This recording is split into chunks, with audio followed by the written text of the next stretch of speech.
Quando falamos sobre calvinismo, muitas pessoas têm impressões confusas. Para alguns, soa como uma doutrina rígida, difícil de entender. Para outros, parece algo distante da realidade prática da fé cristã. Mas afinal, o que é o calvinismo? Neste vídeo, vamos entender de uma vez por todas o que esse sistema teológico ensina, qual sua origem, seus fundamentos e por que ele ainda é relevante hoje. O calvinismo leva esse nome por causa do teólogo João Calvino, um dos grandes líderes da Reforma Protestante no século XVI. Calvino viveu entre 1509 e 1564. Ele não inventou o movimento reformado, mas organizou de forma sistemática muitos princípios que já estavam sendo defendidos por outros reformadores da época. O foco central de sua teologia é a soberania de Deus, isto é, a convicção de que Deus governa sobre todas as coisas e que tudo está debaixo do seu controle e propósito. Esse sistema teológico começou a tomar forma no contexto da Reforma Protestante, quando muitos cristãos começaram a questionar doutrinas e práticas da Igreja Católica.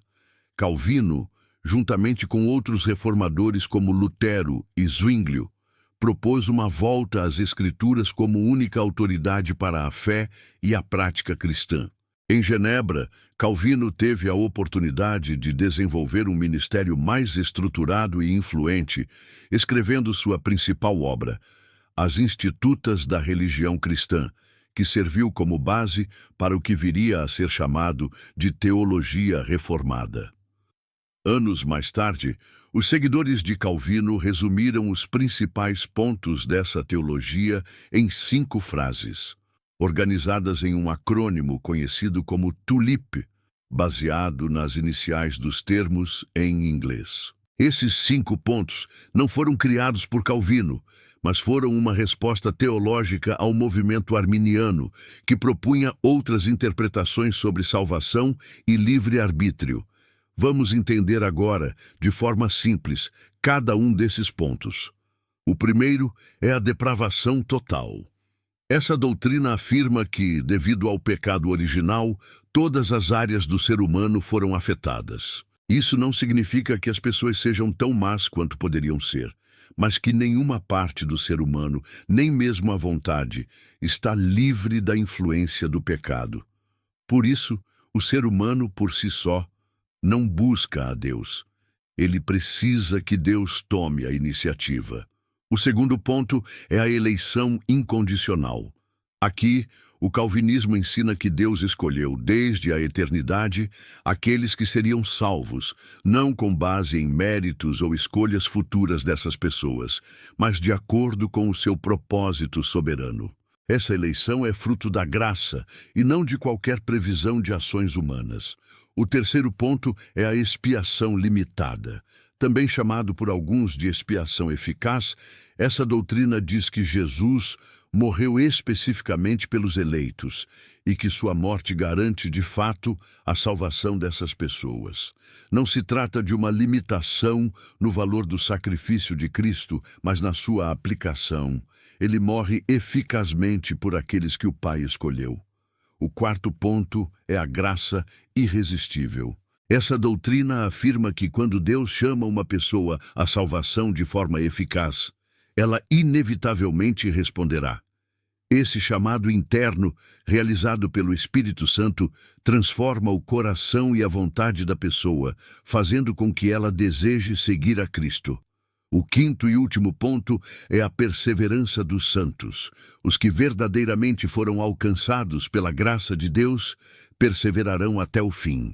Isso não significa que nunca terão lutas ou quedas, mas que Deus os sustentará e completará a obra que começou em suas vidas.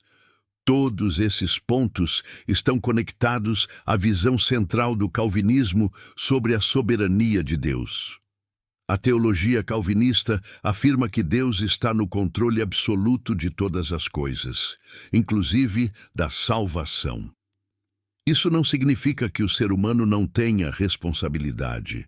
Pelo contrário, as Escrituras ensinam que o ser humano faz escolhas reais e é responsável por elas. O calvinismo reconhece essa tensão entre soberania divina e responsabilidade humana como um mistério que não é completamente resolvido, mas que está presente na narrativa bíblica. Do ponto de vista calvinista, o ser humano está espiritualmente morto em seus pecados e, por isso, é incapaz de se voltar a Deus por conta própria.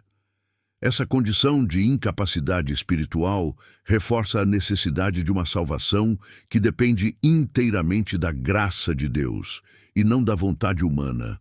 Nesse sentido, a fé e o arrependimento não são obras humanas, mas dons de Deus, concedidos pela ação do Espírito. É importante também compreender as diferenças entre o calvinismo e outras correntes teológicas. Uma das principais é o arminianismo, que propõe que a graça de Deus pode ser resistida, que a eleição é baseada na presciência da fé futura do indivíduo e que a salvação pode ser perdida.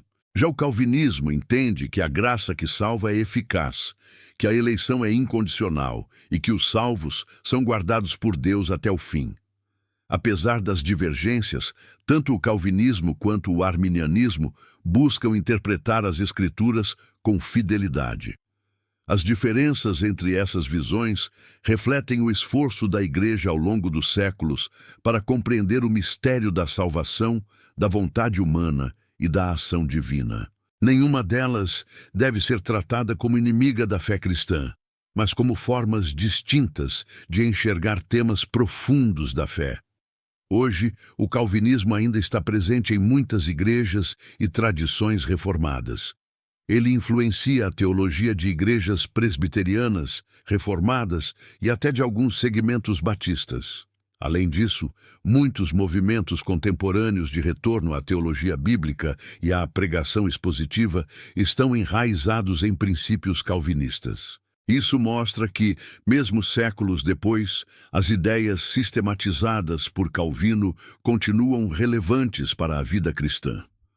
Compreender o calvinismo é importante não apenas para quem deseja seguir essa linha teológica, mas para qualquer cristão que queira conhecer melhor a história da Igreja, os debates que moldaram a doutrina e os diferentes modos de entender a ação de Deus na salvação.